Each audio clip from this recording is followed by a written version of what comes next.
ತಿರುಪತಿ ಲಡ್ಡುವಿನಲ್ಲಿ ಪ್ರಾಣಿಗಳ ಕೊಬ್ಬು ಬಳಕೆ ಬಗ್ಗೆ ಕೋಡಿಮಠದ ಸ್ವಾಮೀಜಿ ಅಚ್ಚರಿಯ ಹೇಳಿಕೆ ನೀಡಿದ್ದಾರೆ. 4 ವರ್ಷ ಲಡ್ಡು ತಿಂದು ಬಿಟ್ಟಿದ್ದೀರಲ್ಲ, ತಿಂದವರ ಹೊಟ್ಟೆಗೆ ಏನು ಮಾಡುವವರು ಎಂದು ಪ್ರಶ್ನೆ ಮಾಡಿದ್ದಾರೆ. ಜೊತೆಗೆ ಸಿಎಂ ಸಿದ್ದರಾಮಯ್ಯ ವಿಚಾರದಲ್ಲೂ ಸಹ ತಾವು ಹೇಳಿದ ಭವಿಷ್ಯ ನಿಜವಾಗಿದೆ ಎಂದು ತಿಳಿಸಿದ್ದಾರೆ.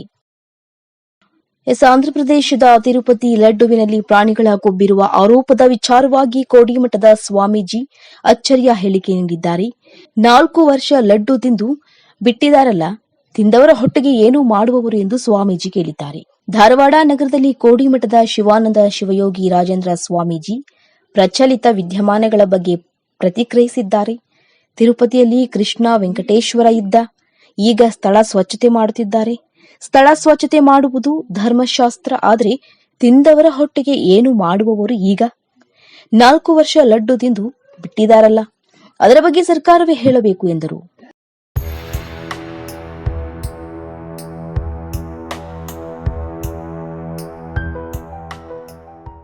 ಇನ್ನು ಮೂಡಾ ಹಗರಣದಲ್ಲಿ ಸಿದ್ದರಾಮಯ್ಯ ಸಿಲುಕಿರುವ ಬಗ್ಗೆ ಪ್ರತಿಕ್ರಿಯಿಸಿದ ಕೋಡಿಮಠದ ಶ್ರೀಗಳು, ಅಭಿಮನ್ಯುವಿನ ಬಿಲ್ಲಿನ ದಾರವನ್ನ ಮೋಸದಿಂದ ಕಟ್ ಮಾಡಿಸುತ್ತಾರೆ, ಕರ್ಣನ ಕೈಯಿಂದ ದಾರ ಕಟ್ ಮಾಡಿಸುತ್ತಾರೆ ಅಂತ ಹೇಳಿದ್ದೆ.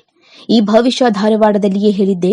ಮಹಾಭಾರತದಲ್ಲಿ ಕೃಷ್ಣನಿದ್ದ, ಭೀಮ ಗೆದ್ದ ಅಂತ.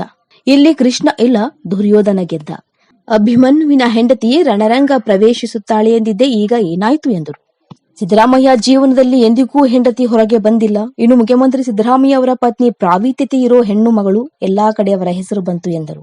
ವಿಷವಾಯು ಬೀಸಿತು, ಭೂಮಿಯಿಂದ ವಿಷ ಜಂತುಗಳು, ಕಾಡಿಂದ ಪ್ರಾಣಿಗಳು ಊರಿಗೆ ನುಗ್ಗಿತು. ಯುದ್ಧ ಭೂಮಿ ಇದೆ, ದೊಡ್ಡ ದೊಡ್ಡ ನಗರಗಳಿಗೆ ಅಪಾಯ, ಆಕಾಶ ಮತ್ತು ಭೂಮಿಯಿಂದ ಆರೋಗ್ಯದ ಮೇಲೆ ಭಾರೀ ಪ್ರಭಾವ ಬೀರುತ್ತದೆ, ಅನೈತಿಕತೆ ಹೆಚ್ಚಾಗುತ್ತದೆ ಎಂದರು. ರಾಜ್ಯದಲ್ಲಿ ಮಳೆ ಇನ್ನೂ ಮುಗಿದಿಲ್ಲ, ಇನ್ನಷ್ಟು ದಿನ ಮಳೆಯಾಗಲಿದೆ ಎಂದು ಸ್ವಾಮೀಜಿ ತಿಳಿಸಿದ್ದಾರೆ. ಈ ವರ್ಷ ಉತ್ತಮ ಮಳೆಯಾಗುತ್ತೆ ಎಂದು ಹೇಳಿದ್ದೆ, ಅದೇ ರೀತಿ ಮಳೆಯಾಗಿದೆ ಎಂದು ತಮ್ಮ ಹಿಂದಿನ ಹೇಳಿಕೆಯನ್ನು ಉಲ್ಲೇಖಿಸಿದರು. ಈ ಹಿಂದೆ ಕೋಡಿ ಸ್ವಾಮೀಜಿಗಳು ರಾಜ್ಯನ ಹಾದಿಗೆ ಭಂಗ ಬೀಳುತ್ತದೆ ಎಂದು ಭವಿಷ್ಯ ನುಡಿದಿದ್ದರು. ಸದ್ಯ ಸಿಎಂ ಸಿದ್ದರಾಮಯ್ಯ ಅವರಿಗೆ ಮೂಡಾ ಹಗರಣದಲ್ಲಿ ಕೋರ್ಟ್ನಲ್ಲಿ ಹಿನ್ನಡೆಯಾಗಿದೆ. ಅವರ ವಿರುದ್ಧ ತನಿಖೆ ಆರಂಭವಾಗಲಿದೆ. ಈ ಮೂಲಕ 40 ವರ್ಷ ಯಾವುದೇ ಕಪ್ಪು ಚುಕ್ಕೆ ಇರಲಿಲ್ಲ.